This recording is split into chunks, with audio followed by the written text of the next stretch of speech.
What's up, MCU fans? Anchorpete here, and I'm with my good free comic book day buddy, Mr. Brian Cordes-Hair. Brian, do you have comics from Free Comic Book Day? I do. You know what's funny too? I completely forgot it was Free Comic Book Day. I just happened to go to a theater that was near a comic store. I wanted to go afterwards, so Nice. totally lucked out there. That is awesome. I have a shit ton of comic books I got for free. Nice. What do you call it? The store was also just giving out comics that I guess they couldn't sell. So there's like random comics. I didn't even know there was like a Sabretooth comic. Oh wow! Okay. Right, and then like a whole bunch of Star Wars comics and this Ghost Rider comic by Benjamin Percy, like a Joker comic. Yeah. So I'm gonna read some. Look at this comic right here, like this little weird like bounty hunter guy, and then Yoda's back there. Look at that. Okay, yeah, that's cool. Never heard of that before. Yeah, man. Yeah, I accidentally got 2 copies of Dark Crisis. That's like after the Justice League died. Nice. I actually didn't pick that one up. We were only able to pick 3 each. So my wife, myself, and my son. Yeah. So I picked. I grabbed the Avengers one, the Ninja Turtles one, and the Spider-Man one because Brandon wanted it. So yeah. Man, I hate when the stores are stingy like that. When they're all like, you can only have 3, or a family can only get a certain amount of books. You know? Yeah, I wish I could have. I wish I could have influenced, been like, hey, maybe we should get this one. But I mean, Brandon really was like, I like that cover. I want that one. So yeah, I had to put my foot down a little bit because I'm like, I have to pick some of these myself. Yes, that Avengers comic. I just started it, but that one, it's got the Eternals, Avengers, and the X-Men. Right? That's like Marvel's next event. Yeah. I'm curious to read up on that one. Yeah. So, I mean, I am beat, my man, because I saw Multiverse of Madness last night at 10:20, and so I got home around like almost 1 o'clock, and then I woke up at 7:30 for Free Comic Book Day. So, wow. I am beat, but I am ready to talk about this movie with you, and we might have a special guest from Danny from the Laster Cast. He might show up. I don't know. I think he's taking his mom out for Mother's Day, so we'll see. Yeah, I hope you can join because I mean, part of the reason I love this movie so much is because of Sam Raimi, and I know like we're both big fans of The Evil Dead and Raimi, so yeah, it would be nice if, it would be great if he comes on. But if not, I mean, I hope I represent well enough. Yes. So you came up with the notes this time around, and I really like them. So I figured we could just kind of follow them as our guide. So first off, I think our view on this movie is going to differ. By the way. Okay. Did you see what I tweeted or no? Already? Okay. What? Did you see what I tweeted or no? I did not. No. Okay. Good. Okay. Well, you'll probably be able to glean how I feel about this movie pretty quickly. But what do you call it? Did you Okay, so your first thing was about Wanda, and it was pretty surprising how Wanda was just like straight up the main villain of this movie. Yeah, no. So I remember when we talked about this before. You said that Wanda was going to be the villain, and I disagreed. And I was shocked that she literally is the villain of this movie. Yeah. I think that's a real. I mean, the character had started off as a villain, so I mean, and she's done some pretty major villainous things in her career, right? Before returning to the kind of the side of good. Just mentioning Avengers Disassembled and House of M off the top of my head, there's like 2 major villain turns from her right back to back, basically. Yeah.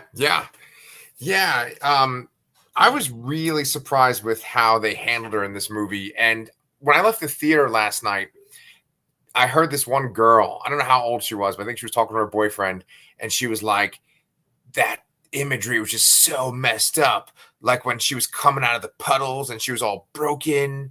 And then when she was like hobbled and she had blood all over her, like they really played up the witch aspect of the Scarlet Witch. Yeah, they played up the witch and the horror aspect of this movie like crazy. I mean, that's what Raimi comes from. To me, this was a more Raimi movie than the Spider-Man movies. You know, because like to me, his original movies were all the Evil Dead, and that's his style and his movies to me, like in a nutshell. So like this, I saw so much in this movie about that with from the camera angles, the eye close-ups, the kind of like sharply moving bodies and all that. And then my absolute favorite, like the camera, where the camera zooms and goes like this, the point of view. Absolute Raimi staple from The Evil Dead and from his other movies. You know, you see it in plenty of his films too. You see a little bit of it in the first Spider-Man, that camera shot, and like, you know, like Drag Me to Hell, he uses it a lot too. And then you're right. Like, Wanda's covered in blood in a lot of this movie. You know? Yeah.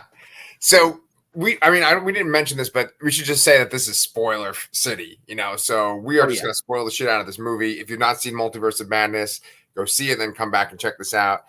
I going in, I'd heard like, oh, this is the most horror there's been in an MCU movie, and Sam Raimi's going back to his horror roots. And I agree with you that like, everything you just mentioned was great and made me like the movie. There's a lot to like about this movie. However, the main consensus that I've had for this movie is I feel like 60% of the movie is kind of mediocre, and then 40% of the movie is like really good. And I think for me, we're going off a little bit off your notes here, but I love the Wanda horror stuff. That's some of the best stuff. And you're right. It's like Sam Raimi's wheelhouse, right? And that's why it's so good. And it's so different from the other Marvel stuff. However, there's a lot of it that is just kind of like, we're referencing Avengers, and we're like kind of referencing things that have happened before. And there's like a lot of exposition dumps. And it just kind of sounds awkward, even though Benedict Cumberbatch is this awesome actor and Elizabeth Olsen is this awesome actor. You have this amazing cast, but even with the best cast, some of it's just like too awkward for me, like the talk of the multiverse and all this kind of stuff, you know? So I think that you probably liked it more than I did. Oh, I'm definitely gonna agree with that statement. There were people when I left the theater, and this is one of the things I tweeted, I heard someone apologize to their friends for bringing them to the movie. They're like, I'm sorry that I brought you to this, you know? Very interesting. I definitely think that I had a different opinion here. On the movie. I don't feel there were parts that were mediocre necessarily. I mean, was I as excited in this movie as I was in, say, like Spider-Man No Way Home? No. But I thought it was a consistent film. It had kind of a purpose, and I think it achieved that. I think it did what it set out to do. It had a despite being, you know, of the multiverse, it had a kind of a small thematic core to it about and this is what I felt Doctor Strange's arc was is you know, what is the cost of being a superhero, you know? With that question, are you happy? And I thought that was so simple and brilliant. And I really appreciated that drove how his actions throughout the movie, I think. Yeah, that's the thing, right? The whole core of it is just like you said, that it's, are you happy? Or like, you know, there's that idea that you can have all the money in the world, you can accomplish the goals that you set out, you could like overcome things that you want to overcome, but you're still the same person underneath. And there's reference to that. They say a couple of times to Steven that like he has to be the one holding the blade, and they kind of refer to him being the one that always has to be in control. And you know, he's kind of a jerk for it, and that he also kind of pays a price for his actions. With that being said, like a big focus of the movie is, and you have that kind of setup where it's like Doctor Strange is one way and then Scarlet Witch is the other way, and they're kind of like the mirror images of each other. He is like trying to like atone for his selfishness and trying to be like a good hero, and it's at the cost of his happiness. And she is becoming a villain because her happiness was taken away from her. And so that in itself is like the bread and butter of the movie, and it's so good. But then there's all this other stuff with like America Chavez, and there's, you know, the Illuminati, and it just like that stuff is fun. But I'm kind of starting to get a little sick of like we have to address everything and everything's in here, and it's like it's too much almost. You know what I'm saying? No, can you elaborate a little more? What do you mean by it's everything has to be addressed here? Okay. You mean are they cramming in too many stories at once because they feel they need to, or not exactly. Like you and I, when we did our last episode, on Moon Knight, right? Yeah. We talked about how like the movies that these all try to emulate or like they draw from, like Empire Strikes Back and Ghostbusters and all this stuff that we're nostalgic for. You made this great point of how like those are just kind of like one and done movies. Like, yes, Empire Strikes Back is a sequel, but for the most part, movies were like self-contained things. And now we have like these sort of like these big overarching stories with multiple movies and their, spin-offs and stuff. Like it's super exciting to see Patrick Stewart as Professor X. It's super exciting to see, John Krasinski as Mr. Fantastic, right? But ultimately, it just feels kind of bloated, like it's like too much. I want like a sharper movie. Like what? Okay. So basically, what you're saying is that one of the fears that we had about No Way Home was that Tobey Maguire and Andrew Garfield were just going to be a quick cameo and then it's going to be empty and like that. And thankfully, that was not the case. They were there for a significant portion of the movie. Their presence was felt, and they actually mattered to the plot. Yes. I would agree that the Illuminati did not really matter to the plot. It does influence Strange a bit, I think. Yeah, and his perception of the world and the multiverse, but ultimately, yes, it was a cash grab or a very flashy, instance to have those characters there. But there is a very important aspect of that I greatly appreciated. Right. One of the hallmarks to me of the multiverse and stories about alternate dimensions is how casual they just murder off characters because they don't need them to live. Right. And I know, and to me, the fact that those characters didn't necessarily matter in this movie that much, the fact that they were killed off, and it gave me that sense of like, hey, this is a what if, this is an Elseworlds, they just murdered everybody. Right. It kind of balanced it out for me, Yes. Well, I mean, okay. Here's the thing, right? Is that you mentioned what if, and I feel like to really appreciate this movie, you absolutely had to have watched WandaVision, and then you had to have watched that what if episode. You didn't necessarily it's like required, but I do think that someone that's like just coming in after watching Doctor Strange 1 would be like, what the fuck is this? Like you have to kind of watch a lot of the MCU movies and media to appreciate this movie. But like it's exciting to see these people, but it's like, would people be excited about this movie if those cameos weren't in it? Would they want to see this movie? Like if it's just like, it's Doctor Strange, and maybe it's not even like that Wanda needs to go to the multiverse to get what she wants. Maybe it's just like Wanda needs to use the Darkhold and she's getting more powerful and he's just trying to stop her. Would people be excited about just that movie by itself? If you still have Sam Raimi in the chair, yes. I mean, for me, yes. Okay. The general public, I mean, I still don't even think that the general public necessarily even knows all these characters are or gets the references to them necessarily. Right. Maybe they of course probably recognize Patrick Stewart, Yeah.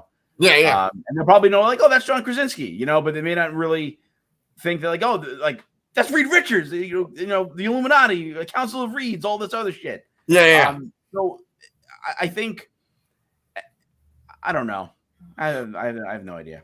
No, it's okay. It's funny because we're having a debate because I feel like we kind of feel differently. I'm interested where your ranking is going to be, like on the whole list. But let me ask you this: how did the theater react like when the Illuminati came out? Like, what was the reaction in your theater? Well, I was excited, but I also saw it in at 10:30 in the morning. So okay, so it's a little different, I think.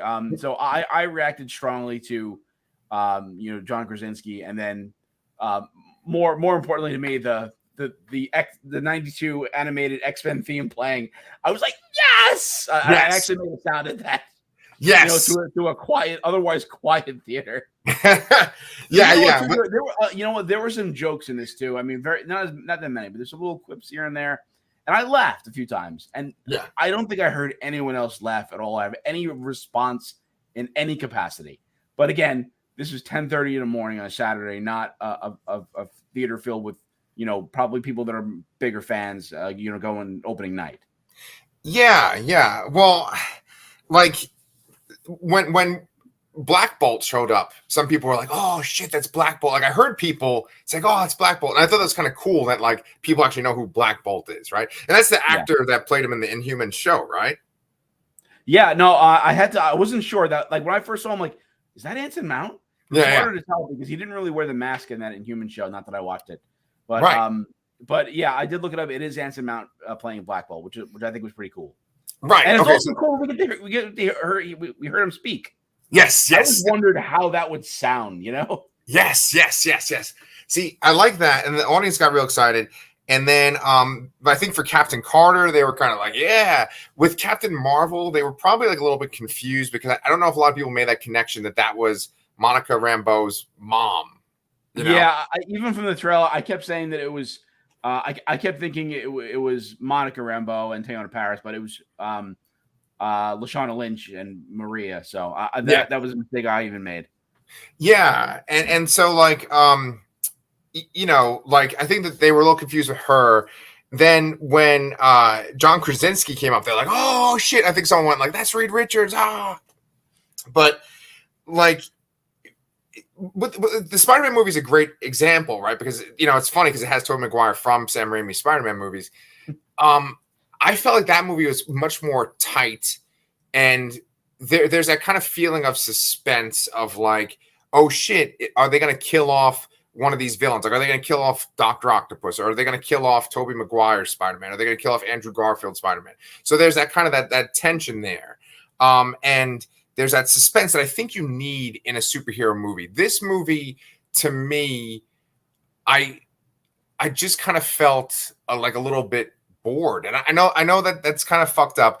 The part where I was not bored was like the middle sequence of it, where they go to that other world that is like this weird Earth with like, you go on red for the traffic lights. And there's a lot of white trees, right? And Bruce Campbell shows up. We could talk about that in a couple of minutes too. But that whole, like, he's arrested by the Illuminati. You kind of talk about the Illuminati, and then Wanda does that whole dream walk thing. That, to me, was, like, exciting and tense. And then the very end, when, like, he goes into the zombie Strange's body, I really liked that idea. And I really liked the way that they did the zombie Strange. But then, like, everything else, I was just kind of like, yeah, this is all right. This is pretty good. I mean, I guess ultimately what this boils down to is that I think there were different types of castings in the MCU. Mm-hmm. There were castings that featured a bigger name for maybe a lesser known or appreciated character to kind of help bolster the movie or the character itself. And then there were lesser known actors put in the roles of more established characters because the established character was going to carry the movie enough. I think that, like, if you would have cast someone that wasn't as famous as Doctor Strange, we wouldn't have these movies at all, or this character in these movies. So I think the general excitement over the character of Doctor Strange is minimal. Yeah. And I even think you can apply this logic to Captain America 2: The Winter Soldier. Granted, I feel like that's one of the scenarios where a moderately known actor was cast as a well-known character, and it kind of helped toe the line there. But that second, the second and third Captain America movies featured a lot of other people in them. Yeah, Winter Soldier had Bucky Barnes. It had Black Widow, Nick Fury, and then Civil War obviously had like fucking everybody. So I think it's a hard sell to have just a solo Doctor Strange movie without anything here. But I think Wanda definitely helped here, and I think the popularity of WandaVision show, which I'm pretty sure is still the most well liked or well received out of all of them. Yeah. Even beyond from our reviews of it. Yeah. So yeah.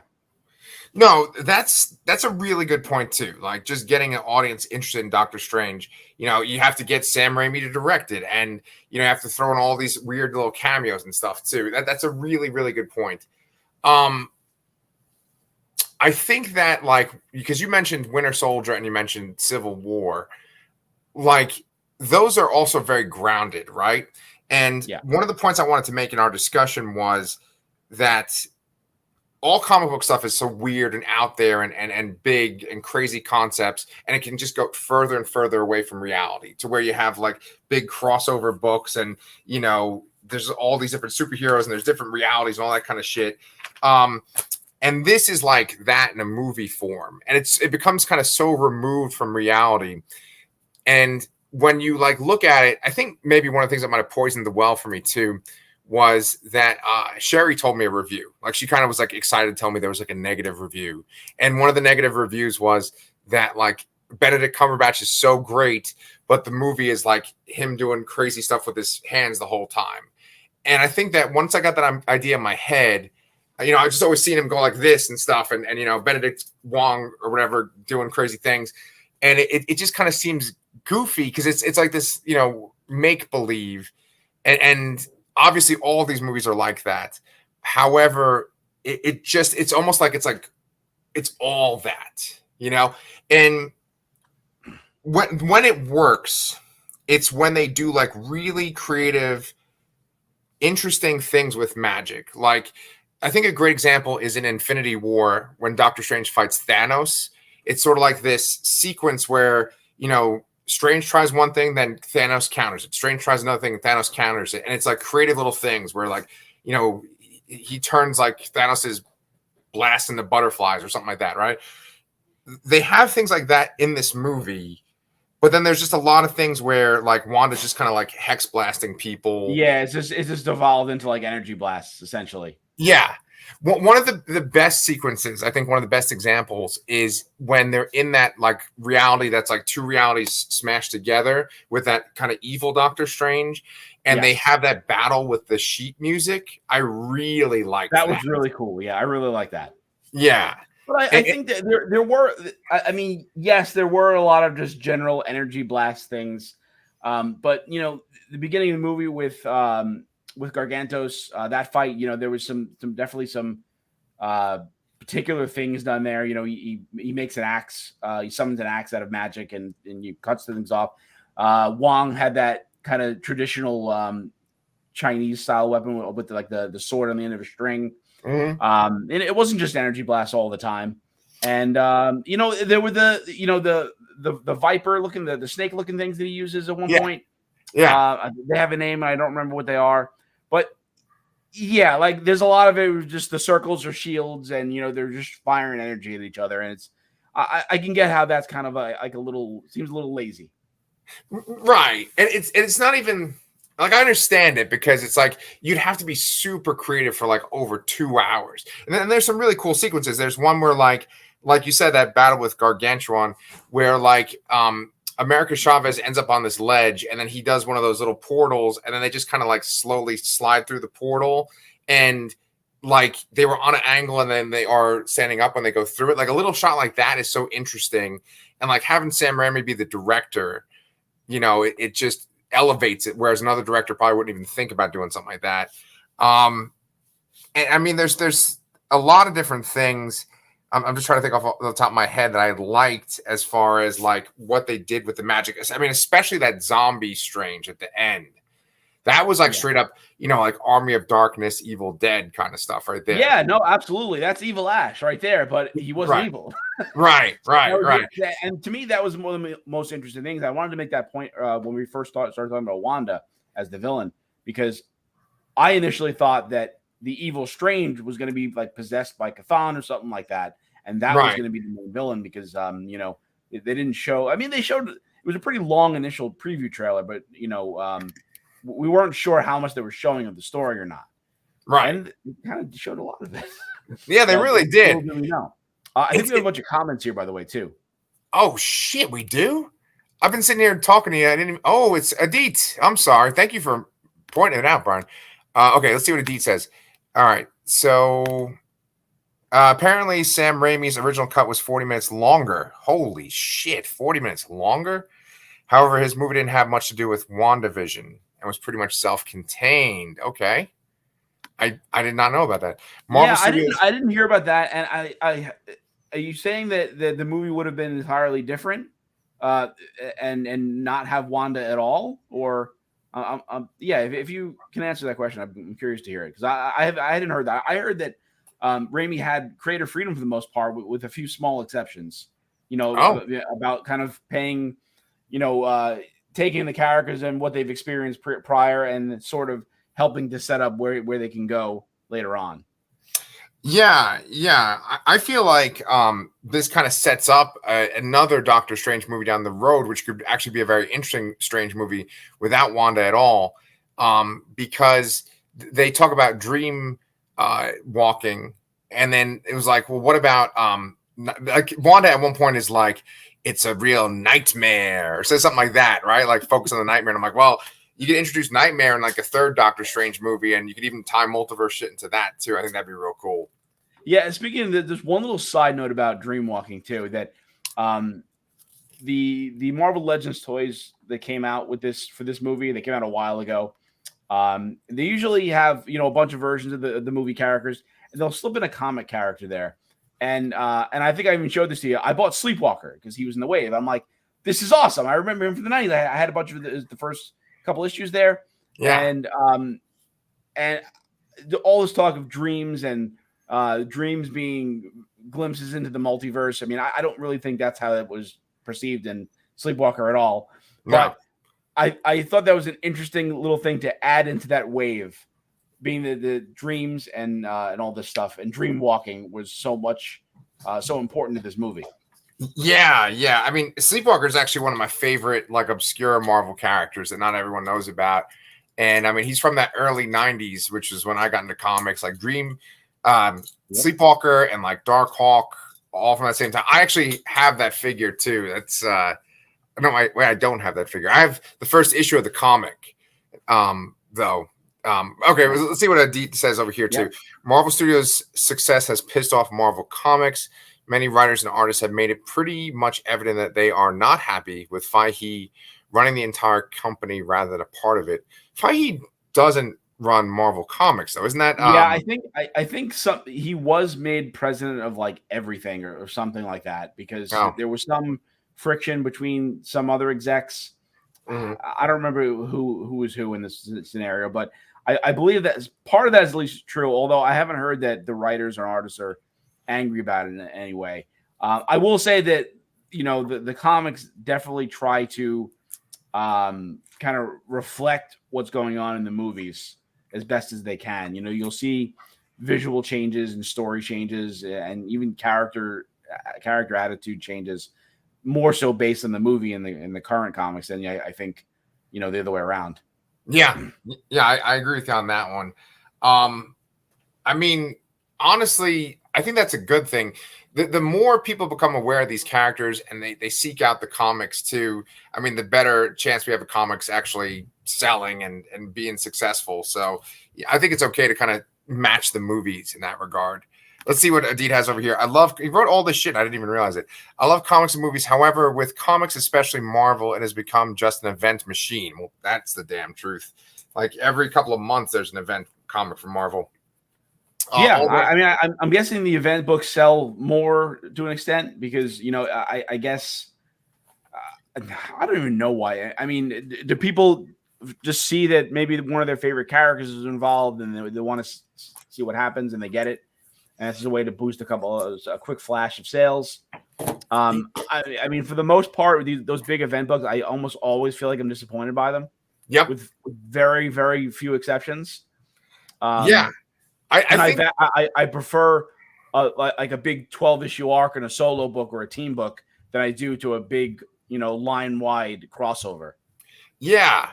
I think, and this kind of ties into the movies too, that we all kind of have nostalgia for that, like, playing with every toy in the toy box. Like, oh, well, I can have Cyclops play with Thor, or I could have, Moon Knight fights, I don't know, Sinestro. I don't know.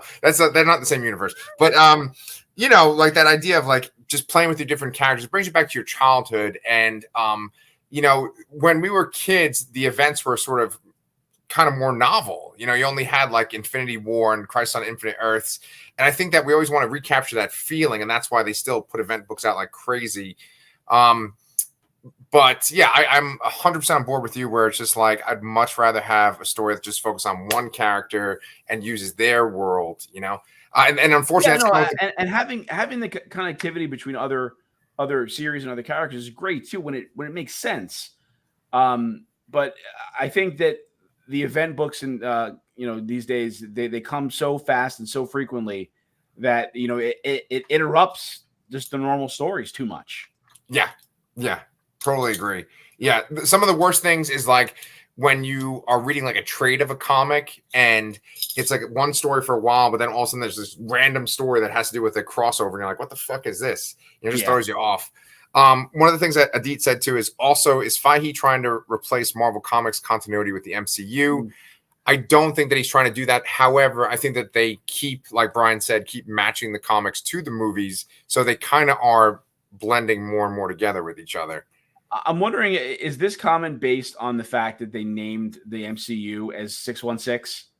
You said exactly. I think that's really just a nod. I don't think that it's going to fully. What I said before, I think is true, but I don't think they're going to like erase comics and just make it the movie is the central thing. Right, which is so funny, right? Because like the profit for a movie like this is potentially like $1 billion, whereas the profit for like an issue of a comic is like I don't even know, maybe $100,000, or like who knows if even like some of the best selling comics only sell like 100,000 copies tops. And those are the best sellers, Right. Like, finally, the last comment from Adit. Wanda's story from WandaVision would still continue in his cut. However, Raimi would put the story much more on Strange than on her. Honestly, I'm glad that didn't happen because I think Wanda was what made this movie so good. I thought that like that initial sequence where he's talking to Wanda in that orchard, I thought that was like really awkward, their dialogue with each other. However, once she turned and you saw that big dark landscape, I was like, okay, I'm on board. Let's go. Yeah, I was like, that was a little bit of an oh shit moment too, because when he caught her in the lie. Yeah. That I like I said, I didn't up until some of these TV previews that have been coming out in the last couple of weeks. I really thought that they were trying to make you think that Wanda was bad and she wasn't going to be, or she was going to have some big redemption. I guess she sort of did a little bit, but not really. Yeah. But I would say that was probably the end of Wanda's story. Yeah. Yeah. That's the whole thing. Yeah. It was sort of ambiguous to where it's like, oh, she could still be alive, but it would also be kind of a fitting end for her.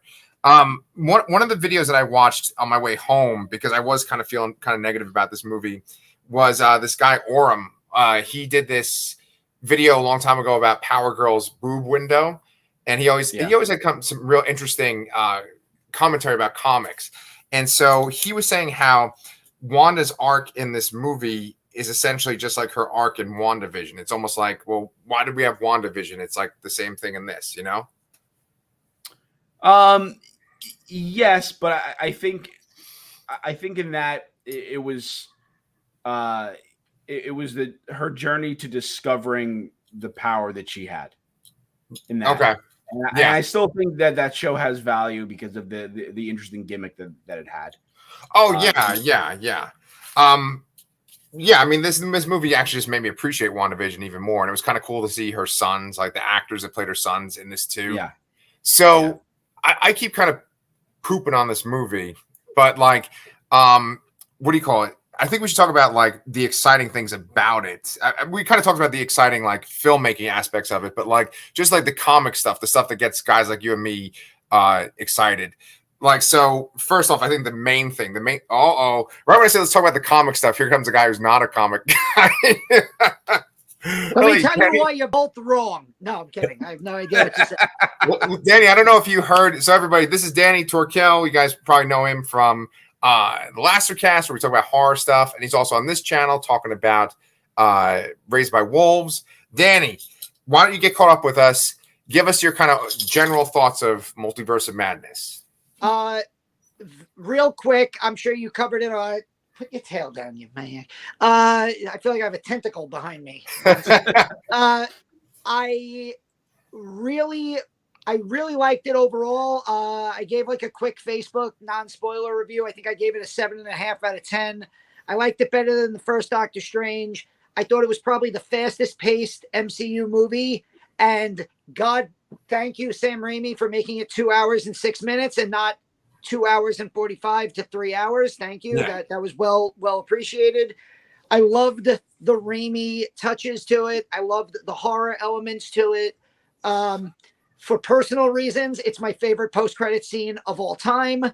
And which I don't want to waste too much time on it, but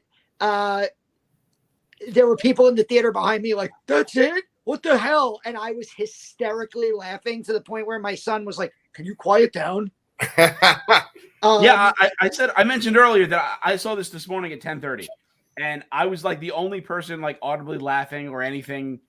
So was Kristen, but I think it tells you a lot about the age.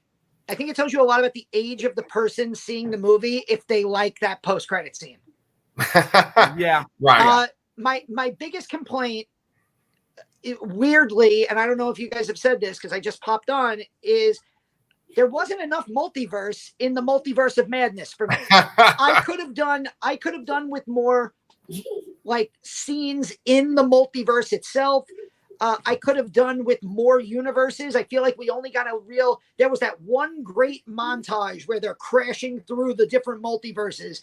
I needed more of that. Yeah, I disagree with that. I think that would have caused bloat. Really, we didn't need it. The story was about Wanda trying to, find some universe where she could replace herself and have her kids and be happy. She found that instantly, so we didn't need to. She just needed to get the power there. I mean, to jump through the different worlds, I think it would have added to the runtime and wouldn't really added anything to the movie. Yeah, we got that quick little flash with little style differences. That was really cool. Yeah, but yeah. I think that would have changed your 2 hours and 6 minutes and would have dragged it down. You're probably right. About dragged it to hell. Very, very, very good. I mean, hey, look, I don't want to get dark, man. But sorry. Hey, look, I had to throw something terrible cheesy pun there. I happen to you're probably right there, Brian, about it would have added to the runtime. I just feel like when you call the movie the Multiverse of Madness, maybe it was just my expectation that there was going to be more like multiverse stuff. But I will say my favorite part of the movie was within. Are we talking spoilers? Spoilers. We've been talking spoilers since 30 seconds in. My favorite aspect of this movie is that they basically, Wanda is the villain from 10 minutes into the movie, 15 minutes into the movie, and they don't ever alter from that really one-on-one Doctor Strange versus Wanda for the whole movie. And her reason for being the villain was a great reason. It was a reason that I felt I could empathize with as a parent. Like the torture that she was going through being Wanda Maximoff in this universe. And I thought Elizabeth Olsen was amazing in this movie. I really liked that aspect of it, that it really stayed the narrative through line of just like exactly what Brian said. It's like she's there to get a universe where she can be a mom to her kids, and she doesn't care who she has to kill in other universes to get to that end point. Right. That aspect of it, I really liked. I didn't love it. I didn't love the movie as a whole, but 7.5 out of 10. I'm seeing it again tomorrow. Already bought my tickets after after Mother's Day brunch. Athena's dying to see it. So we're bringing the whole family kind of like as a Mother's Day thing tomorrow. So nice. Yeah. Wow. I mean, We're going to see on Mother's Day a movie about a murderous mother. yes. I mean, it was either that or Athena and I went alone to see The Northman. So, Okay. one way or another, there was going to be some violence taking place. Yeah, but you make an excellent point about the villain, and I think those are the best types of villains where you can kind of see some kind of logic or empathize in some capacity to their motives, even though you know that they're ultimately wrong. Yeah. It's way better than just people that want world domination or money and fame, whatever. Yeah, I think that's why when people rank the MCU, Black Panther's always up very close to most people to the top of the list, because Killmonger was a villain like that, where you so many people even now look at Black Panther and they're like, yeah, maybe was Killmonger right? Was he the good guy all along? So I think that when you have a villain who has that empathetic, the villain is always the hero in their own story kind of thing. Yeah. If it makes sense that way, the movie's typically better. Yeah. Yeah. I mean, look, I think that Wanda really sells the movie. Like it was so much more exciting where I'm like, oh, she's the main villain of the movie. It's not like she's possessed by something or there's like some other thing that is gonna like try to corrupt her. It's like, no, she's just straight up the bad guy. That was real exciting. It's exciting for me. So now I have a simple plan. I was thinking that we could play a little game. And so what we could do is me and Brian will just talk about some of the comic book stuff that got us excited, and we'll kind of explain it to you, Danny. That way you can kind of get it too. That gives us a chance to talk as if like, hey, you might not know this. No, that's great. And that way I have, I'm here for the love of the game. I was setting it up and you stole it from me. All right. Here we go.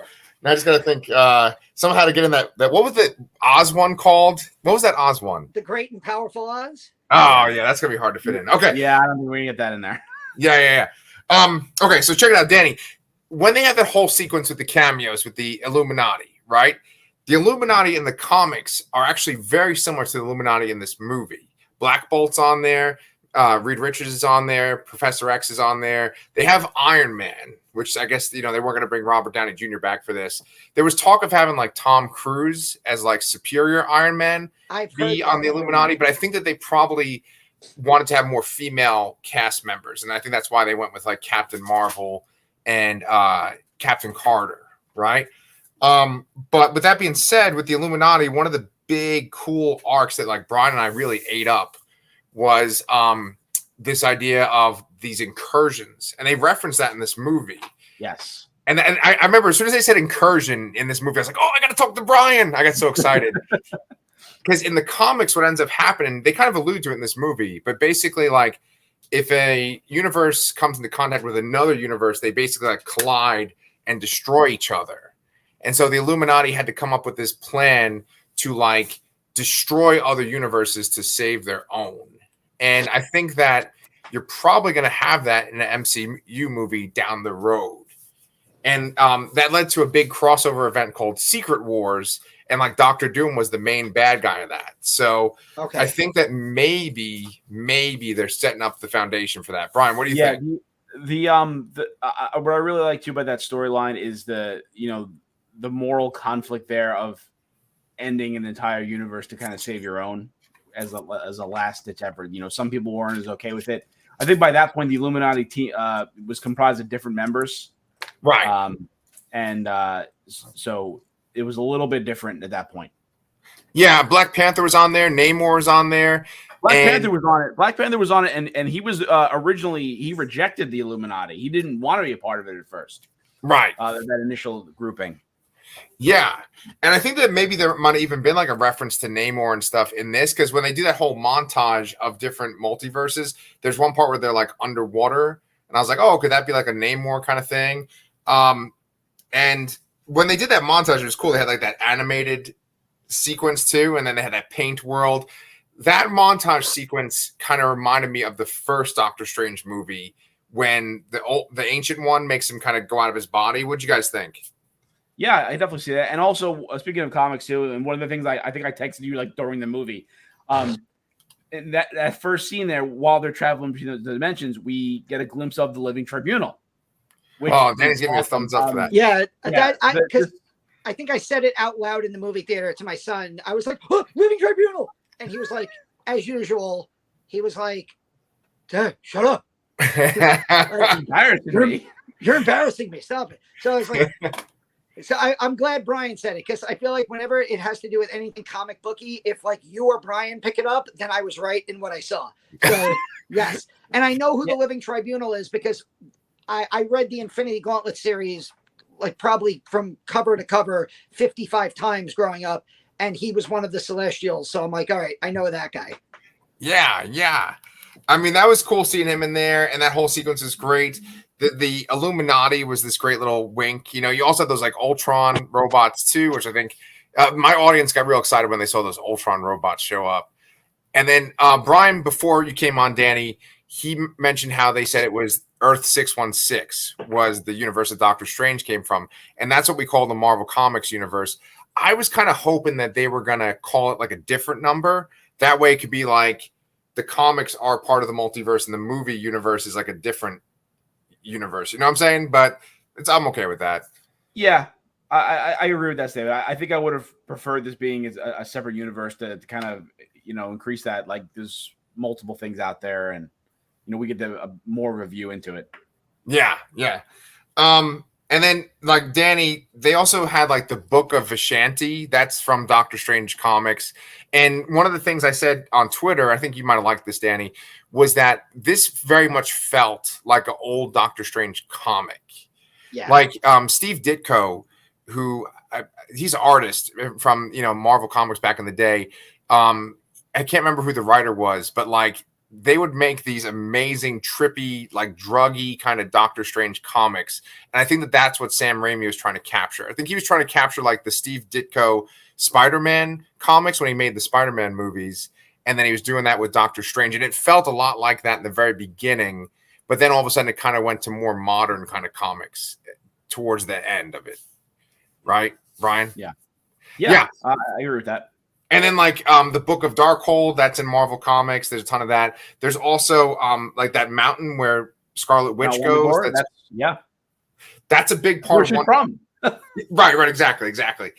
Brian, for a second there, did you think that when Professor X went into her mind and there was all that rubble, did you think for a second somehow Magneto was going to be in there? I for some reason I thought we were going to get a No More Mutants somehow. Yeah, but, I mean, I guess they really couldn't do that with only showing one mutant, Yes.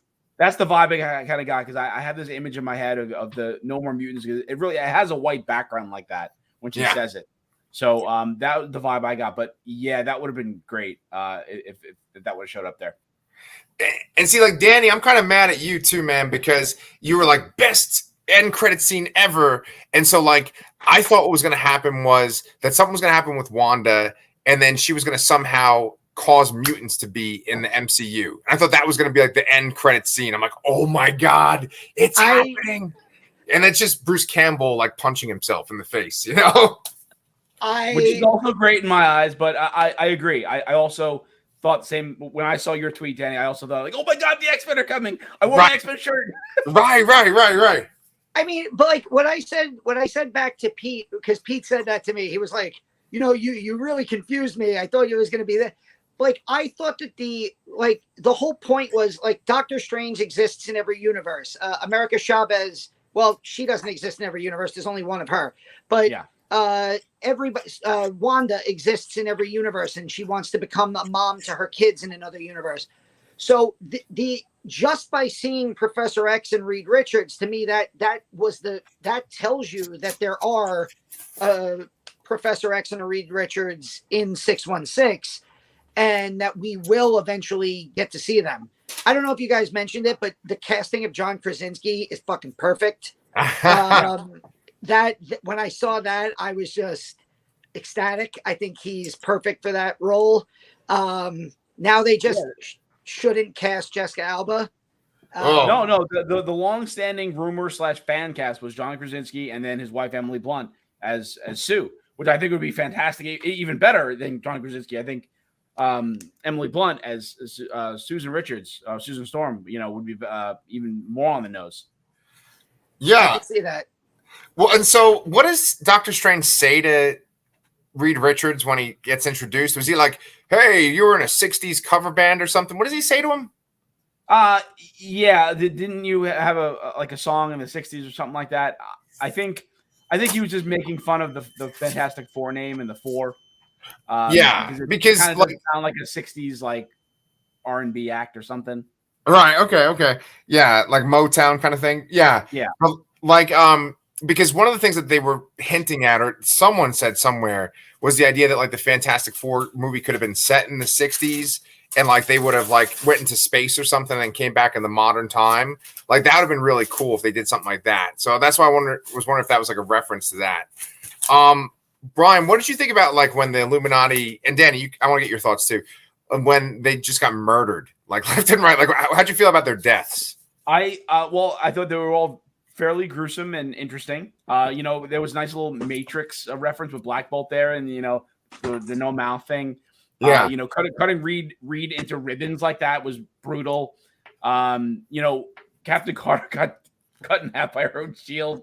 And I guess Captain Marvel's was a little more generic. She was kind of get crushed, but and then Professor X got his neck snapped, and that was a cool visual scene with the red mist there. But like I said, to me, my favorite part about that was just that casual murder that exists in alternate realities, because there's no need to have these characters necessarily, because this is just some random fucking universe that is may never show up again. Right. And to me, that's such a staple of what ifs and elseworlds and other dimensions. And I that was such a huge thing for me. Yeah. That was partly, again, growing up reading the Infinity Gauntlet. Infinity Gauntlet #4 to me was always the greatest comic of all time, because Thanos literally kills every Marvel character in like horrifically gruesome ways. Like I'll never forget the image of like Cyclops' head being like encased in a block of ice, and like him suffocating, and then like Wolverine having his adamantium ripped out and him flopping to the ground like a slinky. Like the idea that you can just easily kill these characters is so cool, because you're never going to see that version of Captain Carter ever again. So cut her in half with the shield. Like it's probably something that like we've all thought about with Captain America for all these years. It's like, if the shield is so damn powerful, how hasn't it cut somebody in half at this point? And how does Falcon do it? Because he doesn't have any super soldier serum. Yeah, that's a good question. I did like, though, in like Falcon and Winter Soldier, he spends so much time practicing like the shield flip and rebounding it and catching it. Like, okay, like that at least. But I love that scene. I thought it was like, that's a scene that a lot of people have, like, I've seen a lot of people are referring to it as fan service, and like that it might have been a reshoot to throw these cameos in there. But they don't overstay their welcome. They're there for what I felt was one important scene, and it really, if it does anything, it shows you just how strong Wanda is at this point. Which was, and I wanted to ask you guys. You guys are much smarter than me when it comes to comics. I walked out of this movie, and I just keep thinking to myself, like, what is the power structure in the MCU at this point? Like, Wanda from Age of Ultron to now went from basically being, she was tested on, and then she was like the Mind Stone, like opened up all of her powers, and now she's the Scarlet Witch, who is the most powerful being. It seems like she probably could have killed Thanos herself. We were made to think. Yeah. In Endgame. Then there's Captain Marvel, who was also empowered by an Infinity Stone and seemingly all powerful. And there's, Doctor Strange controls the mystic arts. So it's like, what is the power structure of these characters? And like, if these characters are so powerful, where are the next villains going to come from? Like, is Kang or even Doctor Doom, are they going to be able to be threatening enough for this universe? Well, first of all, my answer to your question is whatever the writer that is writing it wants. Right. You can twist someone's powers or levels or skills in any way to suit you, whatever story you're doing. And I think that's kind of the best way to sum it up, because they are constantly elevating the level of power that these beings have. And every overall story keeps getting bigger and bigger and more cosmic and leveling up every single time. And what was the other question you had that followed that? Like the villains. About the villains. Okay, yeah. So villains. Dr. Doom, they always insert, and he's a perfect example of escalating a villain. They always give him some ridiculous amounts of power. He's almost has like Batman level plot armor, or like, I mean, he always gets defeated ultimately, but he is supposedly one of the most powerful and smartest and whatever you want to call it villains in the MCU. And as for Kang, I think Kang will be interesting because of the time aspect. He's someone that comes from the future. It seems like a little different in this where he's with the variants and all that, but he's someone that comes from the future and he's conquered the future and he just wants to. What does he want to do? I don't remember at this point, but he just wants some oral sex. Whatever he comes in will be a time travel based thing, or something with the quantum realm, which I think they're kind of basing time travel on as well. And he's going to show up in Ant-Man next. So that's right. Yeah. I mean, one of the best things about this movie was how much it rewarded watching the MCU shows on Disney Plus. Even when they did the Marvel credits in the beginning, it showed like scenes from the shows in the little Marvel logo. They've changed that. I think that they're making it now where the logo kind of shows more of like the specific character you're watching. Like they showed more of Doctor Strange in it, but like they had a little scene from WandaVision and I was like, oh, that's cool. And so like, I like the idea of Kang from the Loki show, and I think that like he's going to be the next big bad, and maybe down the road it'll be Doctor Doom will be like the next big bad. They are going to have a summit where they're going to talk about Marvel for the next decade that Kevin Feige is going to have with the creators of the MCU. I know they're like working on that. Didn't that already happen? Oh, it did. I thought it was coming already. Okay, yeah. But that's, I mean, they plan on going. They said that this is the 28th MCU movie, and I was like, I thought it was only 26. I thought I was like off by a little bit. But what I was going to say, Brian, was that we have our Thursday night show where we're going to talk about Young Justice, and we were supposed to talk about this movie then. Can we do our ranking on that night of all the MCU movies? Absolutely. Yeah. Because you guys were talking about Mother's Day and stuff. I actually have to go do some stuff with my family now, so I got to hit the road. But what I was going to say to you guys, do you have any kind of like closing thoughts or like things you wanted to throw in, like other closing points? I wanted you to generally comment on America Chavez. I think she was fine in the movie. Kind of a little MacGuffin-y, I suppose. Yeah. But I think I saw some people like shitting on her and the actress and all that. I think she was fine. Nothing wrong, nothing like amazing, nothing bad either. And then of course I can't not mention the mid-credit scene with Doctor Strange and the Third Eye, and then Clea showing up, setting up the next potential movie, which I'm very excited about because I love Charlize Theron.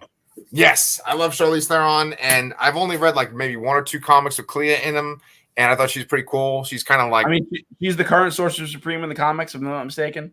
Yeah, you are correct. Yeah. And just having Charlize Theron, I was not expecting her in the movie at all. Going back to America Chavez, though, do you know what her power, like how she got her powers in the comics? Is she a mutant? She's just from some singular place. Like there only is one of her. There's no multiple versions. It's almost like Mojo World in a way. And I think it's just her race or whatever she is just does that. But she's the last survivor. I was actually really surprised they showed her two like lesbian moms, because I know that like Disney and Marvel are always kind of trying to be hands off with that, and I was like, I'm sure that scene is not in the movie in China. No, they wouldn't cut it, so it's not showing in China. Yeah.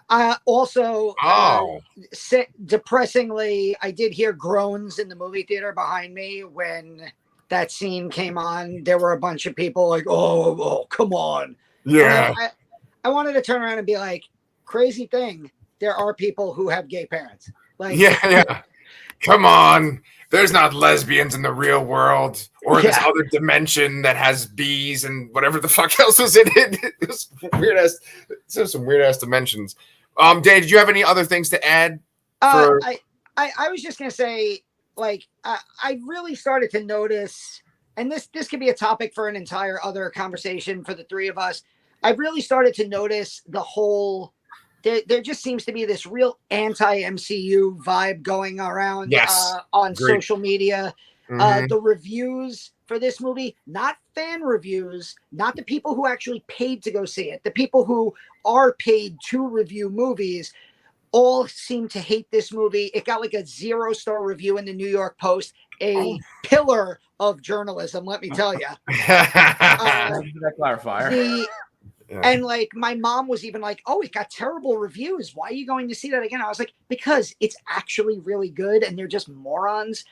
And I just don't I really don't understand where the MCU has like offended the zeitgeist. Like, we're sorry that we've consistently entertained you with multi-million and billion-dollar blockbusters for 12 years now. We're sorry. Like, Well, no, we're sorry this we is- haven't made a bad movie yet, and we don't suck, and we don't No, have to keep and recasting our characters. That's actually the reason, though, because they're changing how cinema and audiences are and audiences perceive cinema now. People don't go to see smaller independent movies anymore. They just want these big, Marvel is this big, huge, crazy beast, as one of a kind, and that's like the only thing that gets asses in seats these days. It's the death of the small film, and that's why critics particularly hate them. I totally understand that aspect. That's like the whole cinema complaint, but Iron Man came out after Batman Begins and the year that The Dark Knight came out. So right. So it's not like the MCU created comic book movies. They were just the first ones to actually do the universe part of it correctly and consistently make good movies. Right. So like they didn't have to keep changing cast members and completely restarting and redoing stories, and they were able to build off of each other. What bothers me, and again, this is a topic for another time. What bothers me is like Dune just got 10 Oscar nominations. Dune is an intellectual property that's been around for 45, 50 years. They've made a movie of it. They've had comics of it. It's something that everybody knew, but it's considered cinema. 10 Academy Award nominations. The Batman, 3 hours. It's a Batman movie. Joker, 1 Academy Awards. The Dark Knight won Academy Awards. Those movies are considered higher level art, whereas the MCU, which is consistently good for 13 years going now, is considered ever more, as it continues, destroying cinema and lower class movie making. And it bothers me, because if you're going to mock one section of the comic book movie, you gotta just mock all of the IP stuff together. That's it. I really like Doctor Strange. I still, from 2008 to 2022, I will argue that the MCU has never produced a bad movie. Agreed. So, yeah, I think Thor: The Dark World is the bottom of my list, and I think it is a better movie than most movies that come out. I just think it's a boring, not great superhero movie. But yeah, Iron Man 2 is the bottom of mine, but I'll leave it at that. Yeah, Incredible Hulk is in the bottom of mine, so I'll leave it at that. Yeah, that's where Pete and I agree the most, is the bottom 3, and then it kind of changes from there. And the top few also. I think that, but like, I'll tell you what though, I think the Eternals, much better quality film than Iron Man 2, Thor 2, Incredible Hulk. If you're asking me which one would I rather rewatch right now, I'd probably take the Incredible Hulk, Iron Man 2, or Thor 2 over the Eternals. They're shorter movies. The action is a lot more throughout. They're characters that I know better. You know, so I think it's an easier watch. Let's just say that. Yeah, I don't think it's a better movie. Yeah. So that's it. That's my only gripe. It's not even about this movie. It's just about the way the MCU is being perceived right now, which bugs me. Well, you know what? What do you call Brian? We should actually include that into our conversation on Thursday after we do Young Justice and we rank all these MCU movies because we'll have time because Young Justice is so short. We can talk about it some more, but I got to get going. Otherwise, my wife is going to make my mouth disappear and the side of my head's going to explode. Hey, tell Sherry and Kristen happy Mother's Day. Yes, and you tell Athena too. But guys, I'm so happy that my two friends could talk to me about this movie today on Comic Books Transformed. You can always check out Danny's content on the Lasercast channel. We're going to be doing a Stranger Things Season 2 and Season 3 recap in honor of the new season, which is coming out. And Brian and I will be back on Thursday to talk about Young Justice Episode 22, and we'll rank our MCU movies. All right, gentlemen, I'll see you all soon.